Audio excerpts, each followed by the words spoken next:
Hey, what's good, guys? This is Chris from WearTesters.com. Welcome back to the official WearTesters.com YouTube channel. Today we got a detailed look and review on these potential bad boys right here. This is the Nike LeBron 17.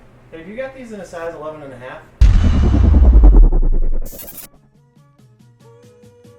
All right, guys, so most people are very interested in these guys right here. This is LeBron's latest signature sneaker, the Nike LeBron 17. This right here is a max cushion shoe if there ever was one. I really feel bad for the Alpha Dunk. I played it a couple times and I just don't want to play in it again. There's other shoes that just feel better. Well, especially because that was the shoe everybody wanted to know about, and now... That shoe is the quintessential like poster boy now for what the internet is like. There's interest 1 second and the interest is high, and then it's gone. Like completely gone. Like nobody even remembers that shoe even came out. And when we're talking about max cushion shoes, because that shoe is listed as a big guy shoe wanting maximum cushion, this guy right here blows those out of the water in terms of the overall setup. And what these guys actually offer is a very interesting look to the cushion. The Zoom Air units, I don't know how this is going to play. I'm not really a fan of how it feels so far on foot, although it is comfortable. And that is just from a try on. One thing to note though is that these guys are very similar to the takedown model, which is the Nike LeBron Witness 4. I actually did try those on, and Famous Footwear has, like, you know, cheaper shoes, takedown models, and I was hoping to kind of be blown away by the Zoom, and when I tried that shoe on, it was really hard, very firm foam. The upper was super thin, very cheap feeling. The shoe overall just didn't feel stable, didn't feel safe to play in. These guys, complete opposite of that. When I tried these on, you can feel the forefoot Zoom, although I do think most of it is from the foam itself. And then the upper on these guys, like, it's substantial, it's beefy. Beefcake!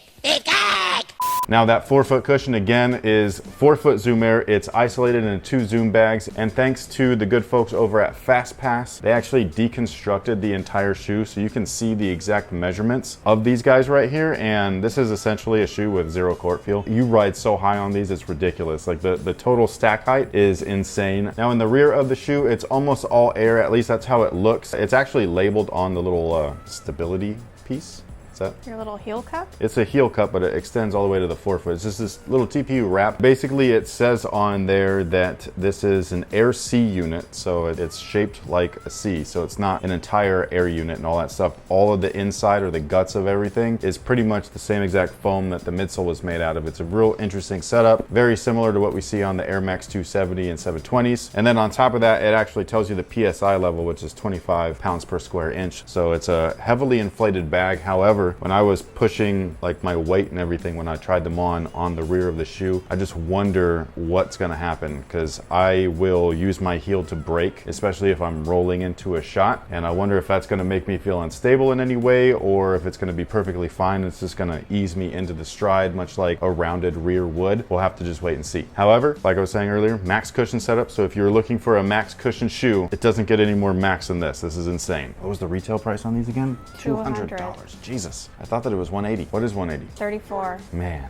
making the 34s look real good, I'm just saying. Now the material build is interesting. We have, I don't want to call it battle knit, but that's essentially what it is. It's fly knit on the entire 4-foot section. The rear section is what they're calling knit posit. I don't know what to think about that, because like when I feel this, like this is not foam posit at all. And I was just curious when they said knit posit, like I was like, how are they gonna do that? Because if you know the process that it takes to make foam posit shoes, it's an interesting one, because foam posit is polyurethane, which is what like a midsole is typically made out of, or an insole. And what they do is that stuff starts off as a liquid, and then they have this kind of like shell of a shoe that's upside down that is the upper, and then they pour that liquid into it, and that's how they make the build of something like the Foamposite 1 or Foamposite Pro. This stuff just doesn't feel like, it just feels like it's glue poured on knit. It's either that or it's like a coated yarn that's then heated up, which is still not actual Foamposite. So it's like, what is it? It's just weird, you know what I'm saying? They do have the ridges though, so it kind of like points back to the rear section if you guys have any Foamposites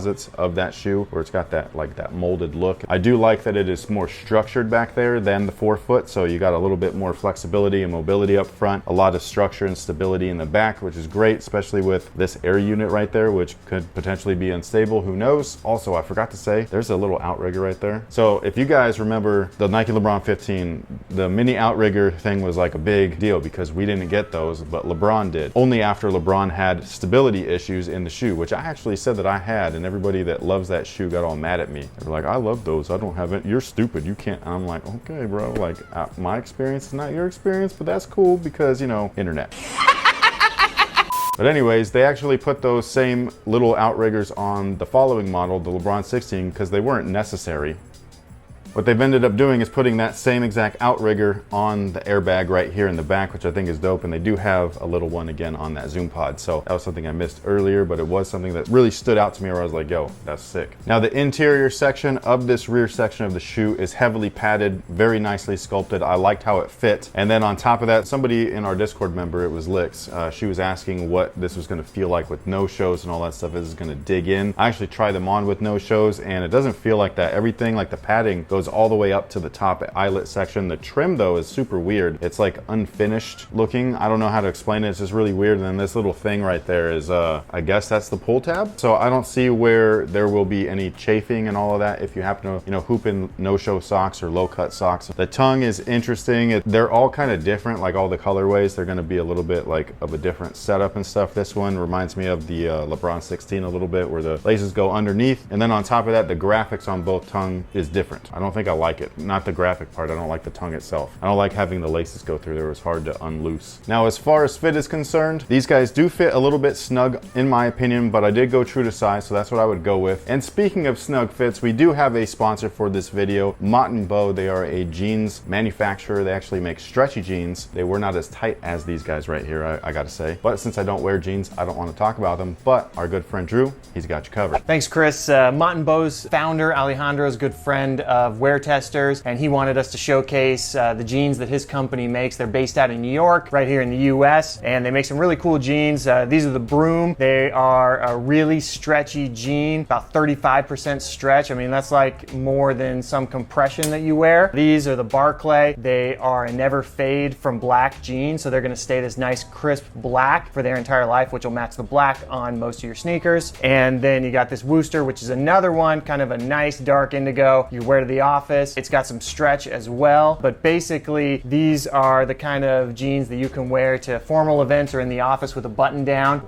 Most of all, Mott & Bow really likes WearTesters, and we really like them, and they make a quality product. So please use the link in the description box. Go support them because they're helping us bring you this great content. Now, back to you, Chris. Again, these guys fit a little bit snug in my opinion. They definitely remind me of the LeBron 8s, not only in overall shape and look, but just in the way that they fit in general. So whatever size you wore in the LeBron 8s, I know that was a long time ago, but if you wore those shoes, whatever that was, go ahead and get those in these guys. You know what? I forgot to talk about the traction. What? I know. Sometimes it happens. But that traction setup, some people are sketched out about it. I actually think this is gonna do really well. I just don't know what it's gonna be like if you happen to stop very straight. But like if you happen to stop at a kind of an angle or a curve, that's where all those lines are going and all that stuff. So I think it's gonna cover you laterally. And this is the same traction as the Witness 4, so it should be both one and the same as far as performance. So that pretty much takes care for these guys. If you were interested in grabbing a pair, they do release on October 3rd. Again, retail price is gonna be $200. They will actually be available here locally in the Sacramento/Elk Grove area over at Phenom. So if you are local to the area, they don't receive basketball shoes too often. So I found this to be very special. So go over there, support your local small businesses. I think it's awesome, and they've got you covered. If they are not in your area, like if you don't live in the Sacramento area and you did want to support Phenom, they do phone orders. So all you got to do is give them a call and they'll get you an invoice and ship it right out to you. Thank you so much for watching. Thanks for all your support. Let us know what you guys think about these guys down below in the comment section. Also, thank you to our sponsor, Mott & Bow, for sponsoring this video. If you were interested in grabbing a pair of stretchy jeans, click the link in the description box below. And with that being said, stay tuned for the performance review. And until next time, guys,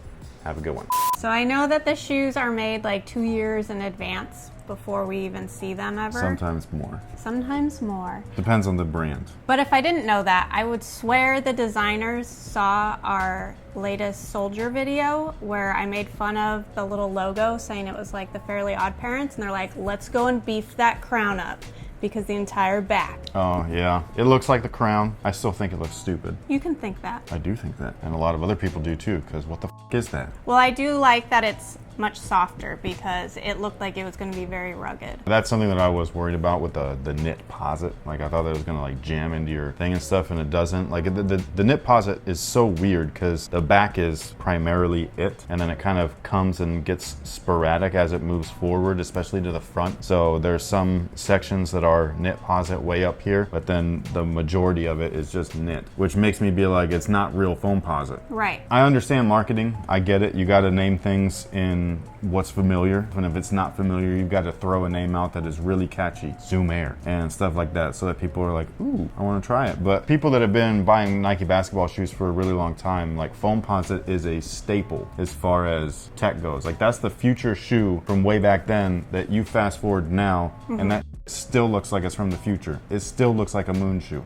right? Like it's one of those shoes where you're like, don't with those. And so when I see that they do something and they call it Posit, I'm expecting Posit. This is not what I thought it was going to be either. There was people making jokes that you're going to have to avoid Velcro, and so maybe that's why I thought that I didn't think this was going to be hard.